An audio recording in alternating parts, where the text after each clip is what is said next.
I'm Charlie Sykes. Welcome to the Contrary podcast. We could talk about a lot of things. We could talk about Donald Trump's war on statistical reality. We could talk about his new ballroom, the late stage Ceausescu meets Liberace meets I don't know what.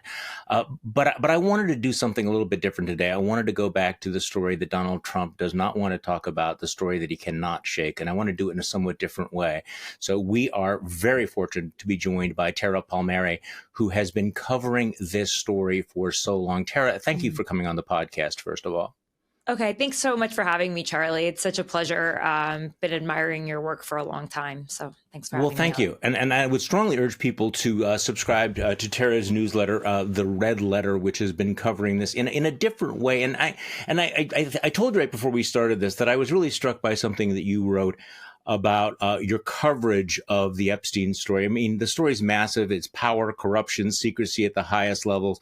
But you decided at some point that if you were going to do it, it had to be about the survivors, not the wealth porn, not the conspiracy boards, not the political gamesmanship. And that's what I want to focus on today. You know, look, we can talk a little bit about what you think is going to happen in the future, but I want to talk about that. You have been writing about this story. You have been writing about Jeffrey Epstein and talking about Jeffrey Epstein and I'm going to pronounce it wrong, Ghislaine Maxwell for years now, haven't you? That's pretty close. It's Ghislaine, but yes, if you want to say it the French way. But if you say it the American way, it's Ghislaine. Okay, so I'm going to get it wrong either way. So, but let's just talk about this. Like, how long have you been reporting on this story? Okay, so shortly after Jeffrey Epstein killed himself or was killed, still very much unclear since we don't have footage of his cell and there's a lapsed minute. I got a call from Adam Davidson, who you might remember from Planet Money on NPR. He's an award-winning journalist and he from the New Yorker, and Laura Mayer, and she also is very well known in the audio space. She now leads ABC News' audio. And they asked me, would you want to be the host and lead investigator of a podcast? And Julie K. Brown, who broke the story open for the Miami Herald, she would be an executive producer. So would Adam McKay and Kevin Messick. They're both Academy Award winners. So they're like, we're doing this in a really elevated way with Sony Music. And I was like, I remembered at the time that I felt very lost because I had just left network news. I was a White House correspondent for ABC News at the height of my career at 33 years old. And I just felt very unhappy and unsettled and feeling like that wasn't my place to be, even though that was obviously the height of anyone's career, especially at that age. I didn't even think I would get there, but I didn't like it. And I left, and I wanted to do more investigative style journalism. And I wanted to break more news, and I just felt kind of like it wasn't going to happen there. So part of leaving is you can't really go across the street to another network, especially if you leave early. So I had this lapse in my contract, and I just sort of traveled around and tried to figure out, like, what am I doing with my life? Why did I throw a grenade into it? I started writing a lot. I got a weird purple laptop, and I went to Joshua Tree because all of my friends said there's great energy there. And I love to hike in the desert, and I rented a hotel, and I liked it so much I got a house. And so I just I made fires that night, and I looked up at the stars, and I was like, God, tell me, what am I doing with my life? I don't understand. And so the next day, I get this call from Adam and Laura, and I was very intrigued because I've always been drawn to, the reason I became a journalist, I remember being really drawn to the idea of the muckrakers when I was a child, when I learned about them in high school, and that these journalists like Nellie Bly and Upton Sinclair, that they could really hold power to account with their pen, that they could make sure that corruption in cities, in mental asylums, inside of factories, in our meat packing, that we could get down to the bottom of this and protect people who have less power than the robber barons, as they were called at the time, right? And so that was always the thing that drove me to journalism. But I mean, sex crimes are dark. It's really dark. And it personally heavy for me. And, the Epstein story has it all. It's power, it's corruption, it's secrecy, like you said, and mystery with the death. But it also is about children being raped, and molested. So it took me a minute to think to myself, like, is this your story, or do you want to live in this space? Because to do it properly, you can't just go in and out of the Epstein story. You have to stay there, and you have to do a lot of digging. There's a lot in there, and it has to be stood up. So I knew it wasn't going to be like a quick few month project. It was going to take a while.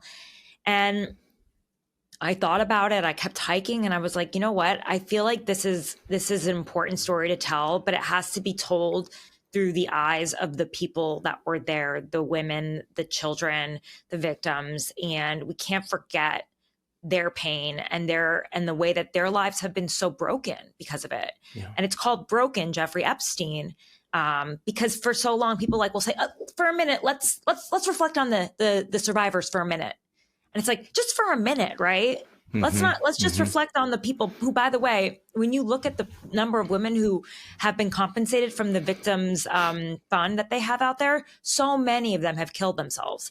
And so Virginia Giuffre, who I became close with because Adam and the entire crew agreed this story is at its core is about survivors and trying to put the pieces together of their broken life. And by the way, when you go to speak to Ghislaine Maxwell and you take her so seriously as if she holds the key, all these women that were there, they hold the key. They know the men, they know the witnesses, they know the staff, they know everything. And so we thought, let's go to these survivors and try to report out their stories and corroborate their stories, because they've been so maligned throughout the years, the ones who are brave enough to speak out, and to not go with a single source, but to go out there and retrace their lives. And so I did that with Virginia, and I went all over the country, honestly, knocking on doors with her, trying to speak to people who knew her and trying to get people to show their better angels. And it was really heartbreaking and terrible. And then I went into the Justice Department angle of it all and how this sweetheart deal could possibly be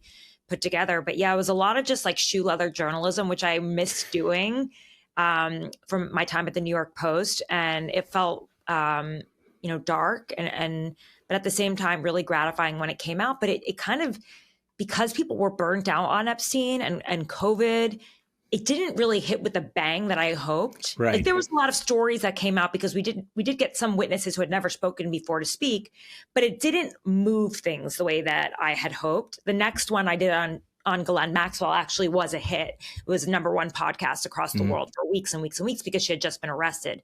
But like this one was where I really poured my heart and soul. And, to me, it feels like it's coming back around because the story was never finished. And well, that's what I was thinking as I was listening to you and reading your work, that it must feel surreal having known the survivors, having reported on this for so long, and now having it come back so dramatic. And you wrote something that I thought was very, very powerful last week. I think it was last week, that, and this sort of fast forward, and because you became very, very close with Virginia Giuffre, and you wrote, Virginia is dead. Ghislaine Maxwell is inching toward freedom. This is not the way the story was supposed to end.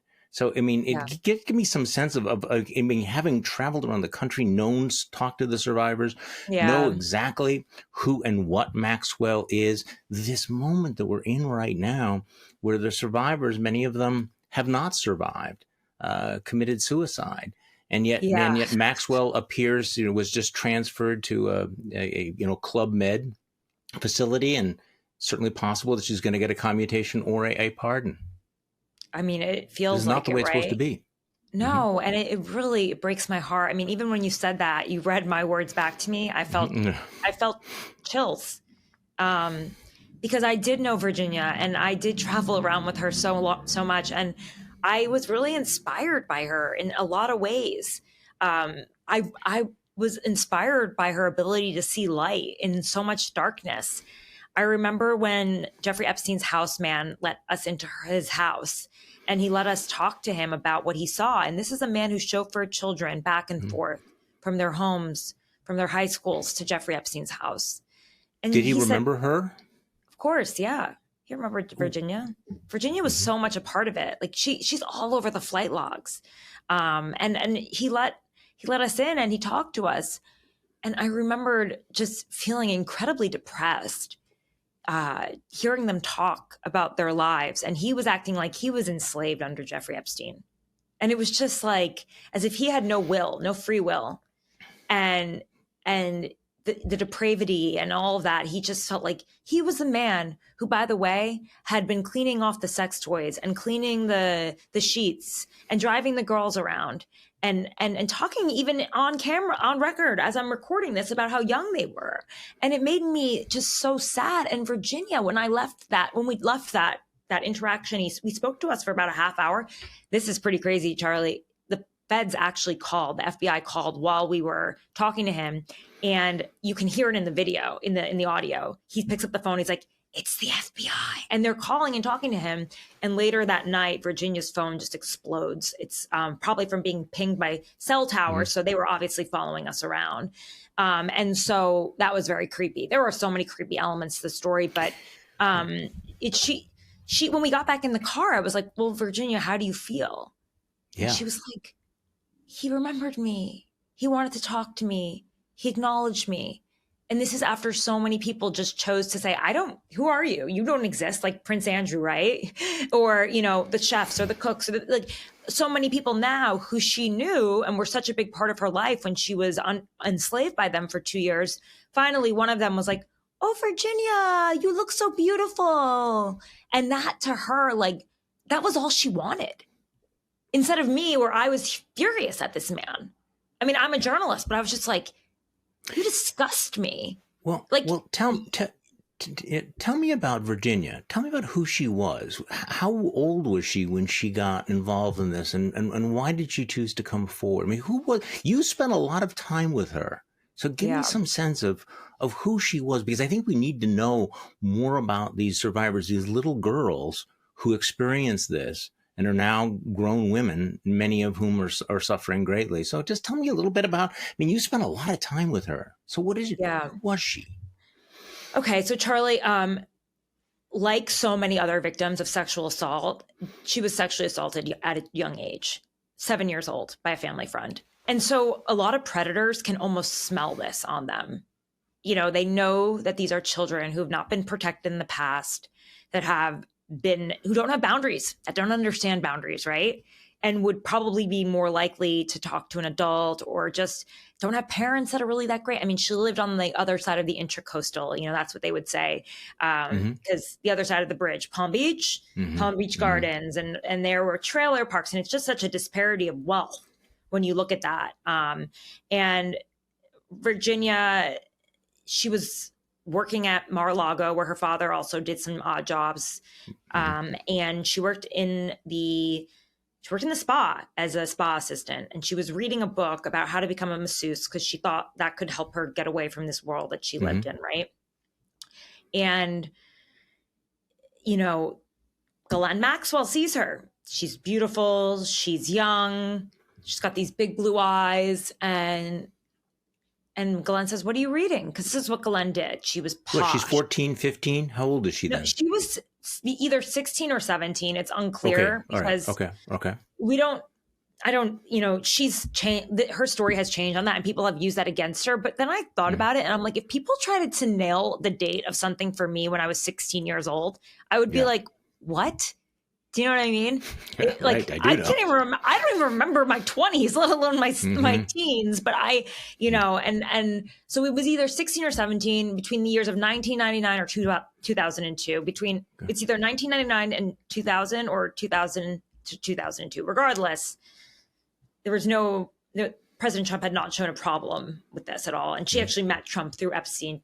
She never met Trump when she worked at Mar-a-Lago. So this is what she told me, at least. And so Ghislaine walks up to her, and actually the houseman remembers the day that Virginia was recruited, and he talked about it on the show. He remembered seeing her and saying, like, she was so skinny and pretty that he knew that she was going to come home, because he was in the car waiting, sweating in the convertible, while Ghislaine was inside getting, Virginia and recruiting her. And basically Ghislaine did the same thing to everyone. She found out what these girls wanted or needed. She looked for the most desperate of them, or the most ambitious, or usually women without fathers that are around, or prior sexual sexual assault against them. And she said, "You're so beautiful. You need to be a model. I know Les Wexner, the guy who owns Victoria's Secret." And she did, that wasn't crazy. Just come for an audition in the Upper East Side townhouse. I'll make you a star. Or she went to Interloken's camp for arts, where so many of those kids just want to become, artists. And that's a scary route. And not a lot of parents can necessarily fund that. And they would say, we're a couple who can't have children, but we just want to sponsor children who have great talents, because we couldn't have children ourselves. And then they would lure them to their ranch in Mexico, where they claimed to have a camp for talented children, and then assault them like they did to Annie Farmer. She was lured to this camp, to the Zorro Ranch, where, by the way, Jeffrey Epstein talked about creating a literal breeding ground so that he could spread his seed and reproduce multiple Jeffrey Epsteins with enslaved women, children. He didn't like women. He liked girls.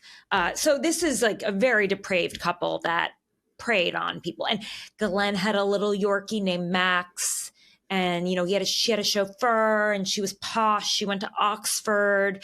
She just did not look like some madam that you would see on the side of the road. She looked and these girls are not prostitutes. I don't even like using the word madam, but if there's any perception that these girls knew that they were going to be brought into some sort of disgusting situation, that they were willingly brought to Jeffrey Epstein to be molested, like, I want to correct that record right now, because when they showed up at his house, in the case of Virginia, she really did want to become a masseuse. And she said, we'll teach you. You can become a masseuse a traveling masseuse for a wealthy man. That didn't mean when you get inside Jeffrey Epstein's house, Ghislaine Maxwell is going to be the one who takes your panties off first and then will molest you next to Jeffrey Epstein. And that's the thing that I think MAGA and Trump's base and everyone, they keep forgetting, that Ghislaine Maxwell also molested Annie Farmer first in their house in Zorro Ranch in New Mexico, where there were no authorities or anyone around, and she's 16 years old. I mean, this is a woman who molested these girls too, with him. She's not a victim. This is not a victim. This is not the truth teller. This is not the key master who's going to unlock the depravity, because now she has a chance to tell the truth. She's a pedophile. I mean, how is that not pedophilia? A woman who touches children? I don't think that there's a gender line in this. So let's go back to Virginia, though. So how did you get in touch with her? She goes through this nightmarish experience, and yet spoke out, tried to tell people the truth. Let's do the fast forward. So she's in a car with you, driving around, trying to find people who will remember who she was and what happened. Why was she doing that? It wasn't just to remember who she was. Like, for example, when we went to the pilot's house, Larry Visosky, he had flight logs that she believed could help verify her story, and the fact that she was on flights with various men who she was trafficked to. And he never made those flight logs public. Like, they're not in the FBI vault. He said he gave them to Epstein's office instead of holding on to them. Whereas the other pilots, Dave Rogers, for example, he gave them over to the FBI, because a lot of pilots just hold on to their flight logs. So we went and knocked on the door, and we called him, and he hung up on her.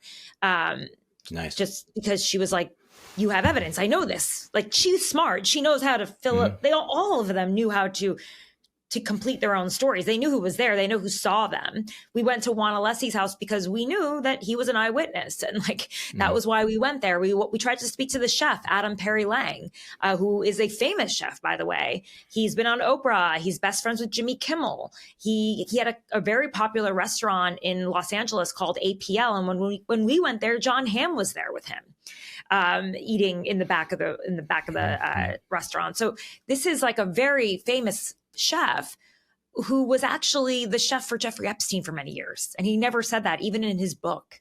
He just said he had a wealthy client who taught him barbecue on a New Mexico ranch, but forgot to leave out the part about the literal breeding ground that the ranch was becoming.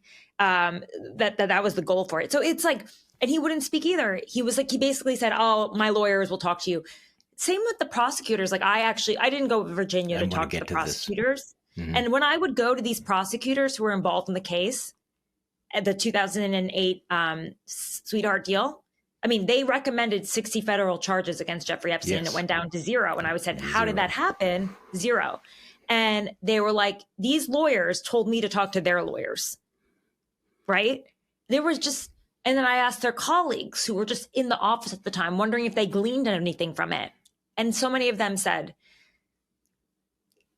this is how it goes, like two-tier justice, power, politics, corruption, wealth. This is how it works. I want to come back to that because actually there's two things I want to get to. I want to talk to the men about the men who were involved in this vast, bizarre, rich network. And then, of course, the big mystery, what happened to the Epstein case. But going back to the victims, again, Virginia wanted to have her story told. She wanted to be recognized. And at some point, and I'm sorry to do this because every part of this is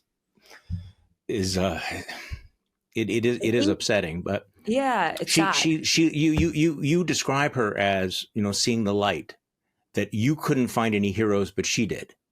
And at some point she lost hope. What happened? Because I think we need to talk about the human tragedy here. What happened, do you think? Well, she committed suicide. I know. And I hate the conspiracy theories about her death because I stayed in touch with her over the years. And even when we were reporting the story out, like I saw when we passed by the Palm Beach airport, how her body just recoiled, looking at that tarmac where Jeffrey Epstein's plane was always parked, and knowing that on the jets, like she would have to perform sex acts. And she became ill. Like she became physically ill. Like after that, she was like, I don't want, we had to stop. And I actually said to the producers, and I said, I don't know if we should keep going. I think this is too much. Yeah. She wanted to, though. I mean, I didn't push her at all. In fact, there were many times where I was like, Virginia, this is hard for me. I don't know how you keep going. She's like, no, I want justice. I want justice. You can hear it in her voice if you listen to the show. Yeah. Broken Jeffrey Epstein, like, she's just like, I want justice. I want justice. Because the way she explained it to me was, First of all, she escaped in 2002 when Jeffrey told her to go to Thailand to find twins for him.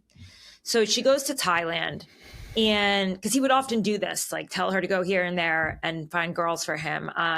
But she was so in the web, like so in there in the center of it. And she meets her husband, Robbie, and Robbie's the white knight.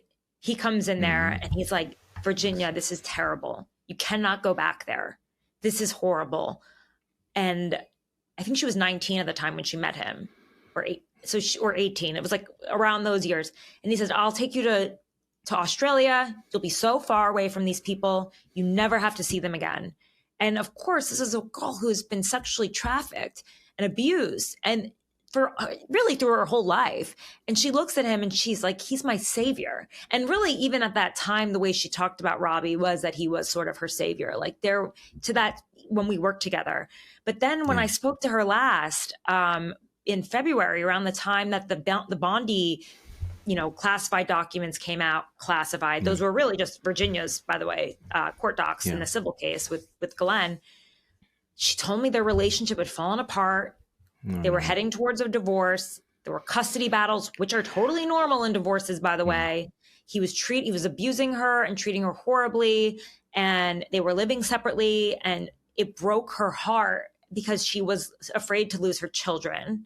It was looking at her daughter and seeing her daughter when she was born. She told me that was when she realized that she had to speak out and she had to say something, because she waited a long time. I mean, she waited till 2011 to really come out. And for so long, people just ignored her and dismissed her. It's really hard. She's a very rare person, a singular voice, a woman who kept going, really beating the drum for so long. And to be ignored and treated terribly, especially in the British press. I don't know if you ever followed the way that they treated her. It was disgusting. And she just would not stop. And I admired that in her, but I also understood that when she saw her daughter, she saw the innocence in her daughter, because I keep seeing this and hearing this over and over again from victims of sexual assault. They have been so degraded by the acts against them that they don't see the value in themselves. they don't think they are worth fighting for. So for Virginia, it was always about fighting for either the other women or little girls that could potentially end up in the same place that she was in. They have to feel like they're fighting for someone else. Like even Courtney Wild, who I interviewed in the show, she said that she hid from the cops because she thought she was a child prostitute. Epstein told her that he would provide her a lawyer because what she did was possibly illegal.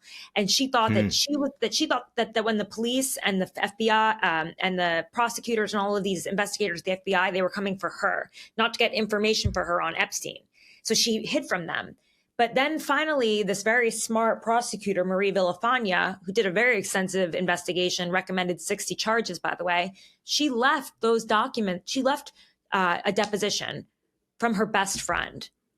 And when Courtney read that, she sobbed because she read the pain and the hurt that her friend had gone through. And then she called the prosecutors up and she said, I'm going to help you. I'm going to nail this guy to the wall. It wasn't what he did to her, the fact that she showed up with braces on her teeth at 12 years old to Epstein's house. Yeah, it wasn't that. 12. It was seeing that he did it to her best friend that made her decide to fight for it. And that's why I know it sounds corny, but they call each other the survivor sisters, because when they don't feel like they're worth fighting for, corny. They feel stronger fighting for somebody else. It's a really beautiful thing, honestly. And I just see how much their strength, I just see how much the government is re-traumatizing so many of them by engaging with Ghislaine and saying the case. Well, and I think we're going to be hearing a lot more from them. So let's talk about the men. Men who are part of this network. So you have the recruitment of these girls, Epstein and Maxwell, but the number of people who have been associated, who are on that airplane, the rich, the famous, the powerful, let's leave aside how I don't know if you want to, how did Jeffrey Epstein create that network? And then what were all of these men thinking when they were given these young girls to have sex with on an airplane? I mean, talk to me about, because there are a lot of people, we don't know how many, but there are a lot of people who were involved in this. Yeah, there are a lot. And the whole idea of an Epstein list, it's the victims have lists, of the men. Yeah. And they've put them in their depositions and they've all been, redacted. There are lists. I want to make that clear. Maybe not a client list, but there's a list, right? Victims list. Okay. The victims have their own lists. They have the names of the men that they were trafficked to. Now, I wonder if some of the men knew that the girls were underage. Now, these girls looked young. I do think Jeffrey kept a lot of the girls, the really young ones, to himself. I don't think all men wanted to be with girls that looked like that young as the way that Jeffrey wanted them. I know in the case of Virginia, she said that he really wanted the girls to be really small and look like children, and they even controlled their diets.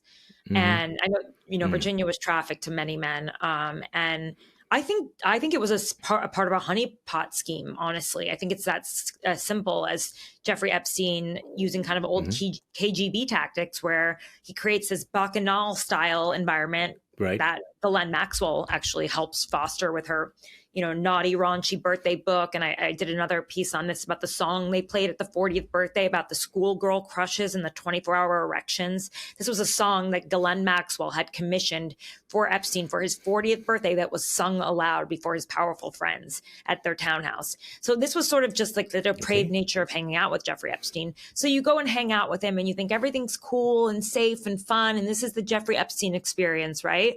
And you get a girl, but then I think what it seems to me is that at the end, Jeffrey then has some kind of compromise on you. So he has information that is socially embarrassing. Yeah. To get your money. For what purpose? Honeypots has a goal, right? For what money. Purpose? For money. Just for money. Yeah. Well, I mean, he had so much money. He wanted to take their money he needed money. Like he was not like an analyst sitting on the trading floor. He was not. He was a financier. He was like a dropout former math teacher. I mean, this guy was getting money from people like that worked at huge banks and getting huge investments like Les Wexner and Jess Stanley and Mark Rowan. Like all of these banks are giving him money. Why? Why Jeffrey Epstein? He wasn't known as some like amazing financier unless he's saying to them like, hey, got some pictures of you. And everybody knows that those places were highly surveilled. Those girls may look like they were 18. They were a little younger. Like that So is you think he was blackmailing them? Absolutely. That is okay. to me the most plausible. And even when you see those texts between Jess Stanley and Epstein, the girls may have been of age that he was with Jess Stanley, the Beauty and the Beast, Snow White, as he texted, who would you like, Snow White or Beauty and the Beast? And, you know, maybe those women were of age. Maybe they were not girls, they were women. But at the end of the day, if Jeffrey Epstein wants to make it known that he's bringing you women on an island, I mean, that's a social embarrassment for someone who is in leadership. How does he get in touch with people? Like how does, I mean, even if you're a rich guy, how do you get in touch with Prince Andrew, with Bill Clinton, with all of these people, with Donald Trump? I mean, he okay. How did that work?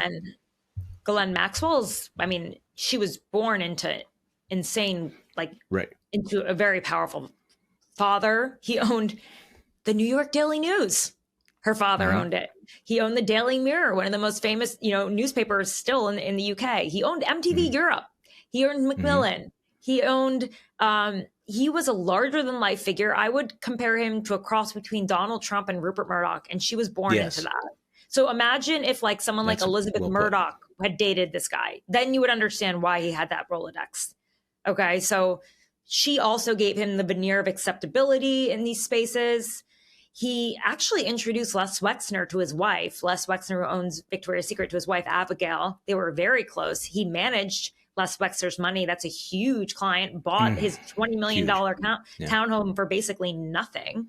And so he had this incredible network, but it was certainly fostered by Ghislaine Maxwell, who was essentially just an operator at the end of the day. She managed the Black Book, and listen, Ghislaine knew Donald Trump from before she was dating Epstein. Back in the UK, she was asking her father, "Daddy, can I sell my corporate gifts?" That was her fake job at the time, to Donald Trump. And he said, according to his former assistant, "Why the F would you want? Why would he want your stupid corporate gifts?" Because her father was also very abusive to her. She has very weird daddy issues. I did a whole podcast on the daddy issues called Power of the Maxwells. But so, and this is all through friends and former employees of Robert. And, Donald Trump went on her father's yacht, the Lady Ghislaine. Named after his favorite daughter, and he remarked how beautiful it was inside. So they go way back. And So the power and wealth nexus, I think, is, obviously, an irresistible part of this story. But I want to just shift now to the one big mystery of this story that you touched on it before. How he got away with it for so long. You had the 60 federal charges that were reduced to zero. You had these sweetheart deals. What is your take on this? I mean, up until the time when he was arrested, who was in prison, Maxwell is serving the term. What was going on there? Is it as simple as simply that you're dealing with the rich and the powerful in a two-tier justice system? Is there anything behind that? There's a little more to that. It's part that. I mean, he hired Ken Starr to deal with Alex Costa. He hired a hero in conservative circles. He also hired Jay Lefkowitz, and they met secretly off campus an hour and a half away at an airport hotel in Palm Beach that no one would ever recognize them in, just to talk about this deal, which is unheard of. You never, as attorney, attorney, what is it called? Privilege? No. What was Alex Acosta's role at the time? He was the U.S. attorney. As U.S. attorney, you would never meet with, a defense attorney privately about a case. And then it'd be dropped after that. Then at the state level, they hired Alan Dershowitz, who at the time was still a Democrat. And at the time, the Barry Krischer, who was the state attorney on that case, he obviously admired Alan Dershowitz, and they used him. But I do think there's a little bit more to this. And first of all, Jeffrey Epstein had long been cooperating with the feds. In the first there was a Ponzi scheme. So Jeffrey Epstein worked with a man named Stephen Hoffenberg, who spent 20 years in prison before he died. And he worked for him at a place called Towers Financial Corp. And Stephen Hoffenberg was a Ponzi schemer, one of the largest Ponzi schemes at the time, $400 million. And, you know, 460 million, okay? And he spent 18 years in prison before he died. And Jeffrey didn't, you know, he didn't face any justice for this. And it's thought that he cooperated with the feds. He helped them put their case together against Stephen. And so he got immunity for that. So I think that was probably one of his first experiences working with the government. And he was a useful tipster on other cases. In the same way that a lot of, you know, mob bosses, you find out they're playing both sides of the law. Yeah, they help. And so that's always taken into account in these kind of cases.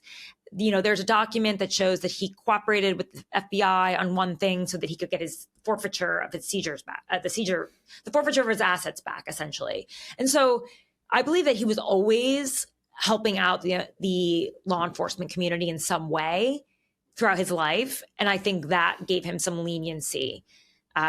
We know that he worked on, you know, some deals internationally.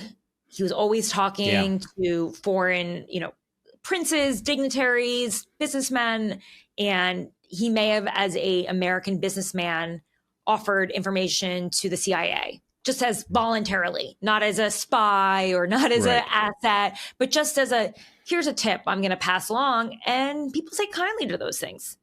And the law enforcement community does. So I do think that they were willing to perhaps make this exception as part of it as well, that Jeffrey was giving them information that helped them with their cases because of his network. And there was also, part of this is also, and we've seen this again and again and again, the campaign to smear the victims / survivors to challenge their credibility, right? I mean, they went after them, particularly in Britain, rather aggressively.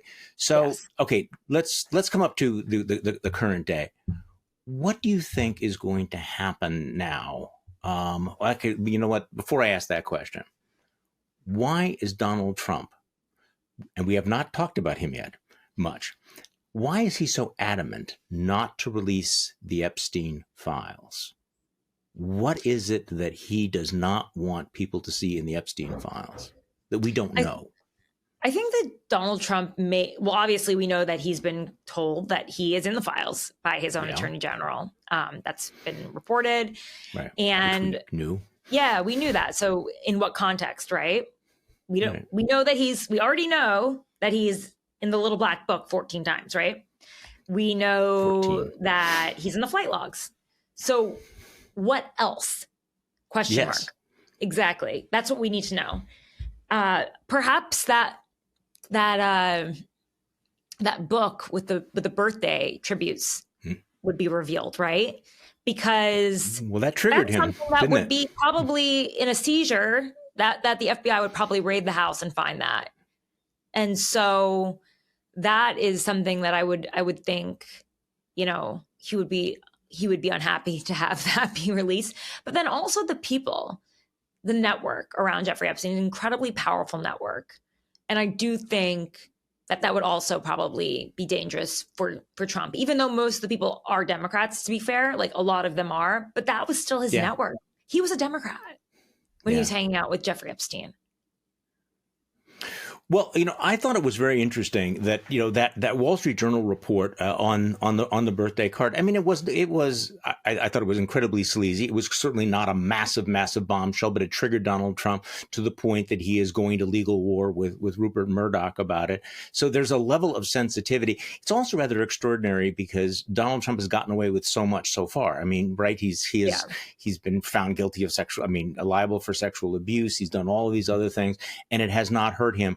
And yet there's something about this that bothers him. So, and he's going to extreme steps. So you're in touch with the survivors. What was the reaction to moving Ghislaine Maxwell to the Club Med? Because they know the trajectory. They know where this is going. Yeah, what do they think about that? They're so upset. I mean, they were telling me, I was talking to one of them yesterday. They're like, next thing you know, she's going to be on house arrest. They just feel, Annie Farmer testified in the 2021 case. She was assaulted at 16 years old in the Zorro Ranch by Ghislaine, and Jeffrey Epstein. It was Ghislaine first. And she spent hours and years of her life working with the DOJ. The first time they called in 1996 and they didn't help. Again, they cooperated before the sweetheart deal that nothing happens. Slap on the wrist, sex offender, spend some time in, a county jail with work release. And now again, they did the hard stuff. They re-traumatized themselves by telling these stories over and over again. They took the stand. They wasted, it feels almost like wasted, and then they feel betrayed. And by the way, government is supposed to look out for you. They're supposed to be the ones protecting you. If not them, who, right? And here they are again, betraying them. And that's how they feel right now. They feel betrayed. It's traumatizing, frankly. And so I'm really proud of them. A lot of these women for coming out and speaking, but some of them are even more afraid than they were before, especially now. Really? As I'm trying to, of course. If Ghislaine's free, these men, they're going to all get a pass. Before Pam Bondi announced that the case was closed, I had been staying in touch with people in the Justice Department, and I would ask them, what's going on with the case? You guys working on it? Anyone new? And they said, we've got pictures, we've got surveillance, we've got footage, we've got all this stuff. We're working on it. Hang tight.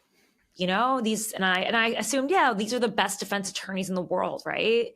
It's actually kind of ironic, Charlie, but I did an interview with Joanna Coles the week before of the Daily Beast about the Epstein story, and just somehow we really got into it. And she said to me, Tara, you're such an expert on this. Why don't you just do a podcast on Jeffrey Epstein or write your Substack on Jeffrey Epstein? I go, Joanna, it's such a dark story. I was like, it's terribly dark. And I told her, my sources tell me they're still working on it, though.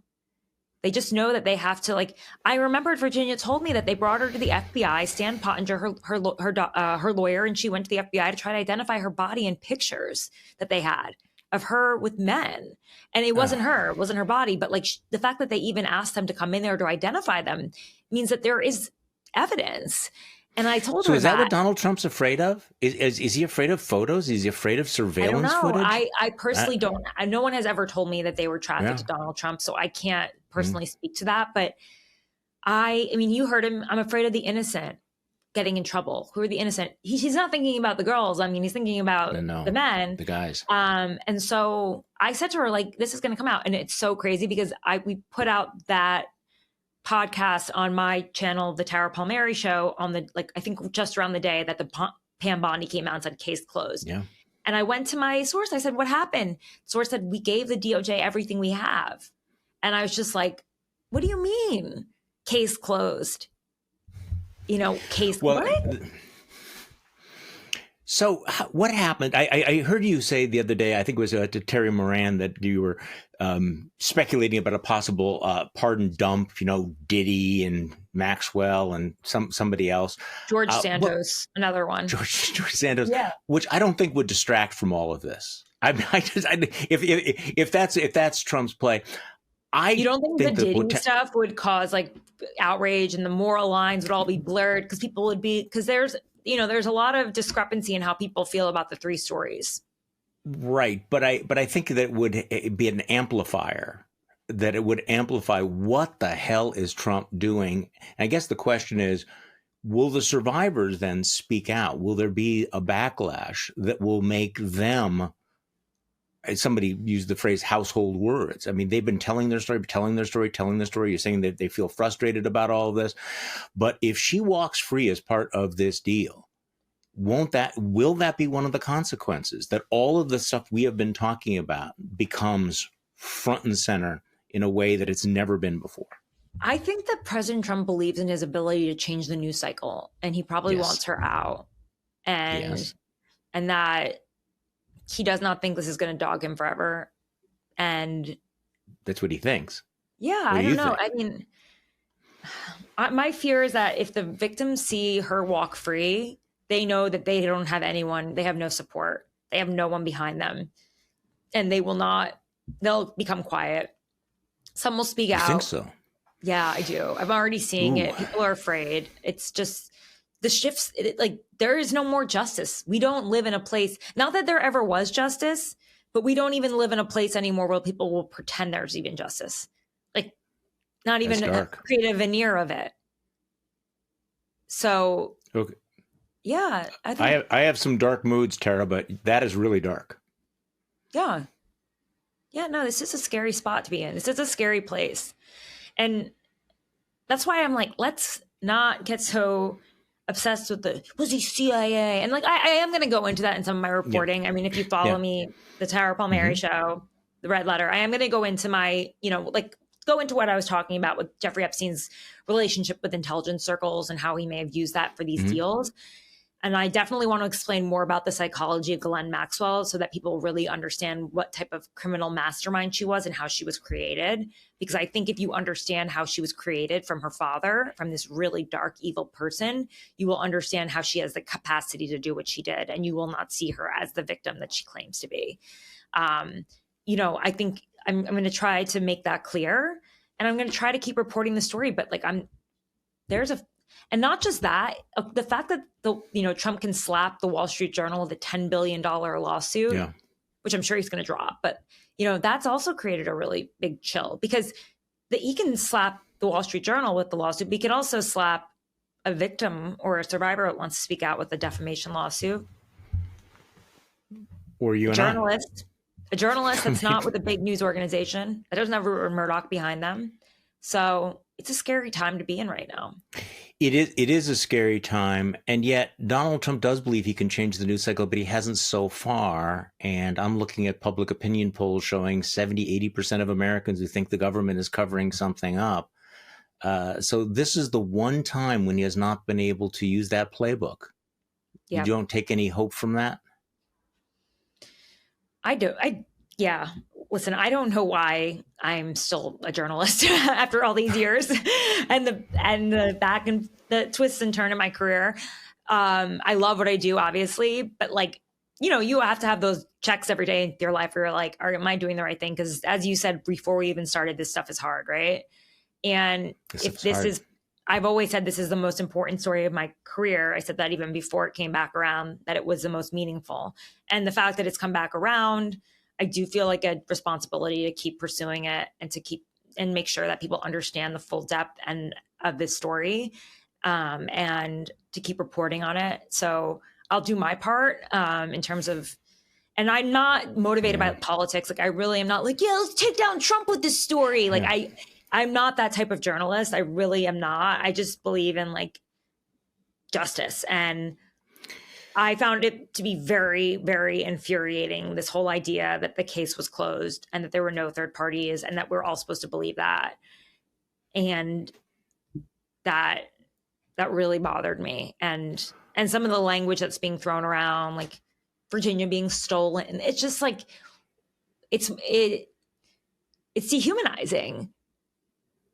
And I also don't like how the survivors have been turned into political pawns at the same time. Like, what if you find out that the entire list that these girls give you is all Democrats? How are the Democrats going to do? Because it's got a lot of Democrats were in there, And so everybody has to realize that no one looks good in this. This is a bad story. This is a really dark story. And we have to stay on it. We can't control the outcome, and we can't make justice flow like a river. All we can do is tell the truth, right? And continue to tell the stories. That's just simply the choice. Control what we can, and also recognize that these are dark times. And so the question is whether you keep the light going in the darkness. And I appreciate your efforts to do that, Tara.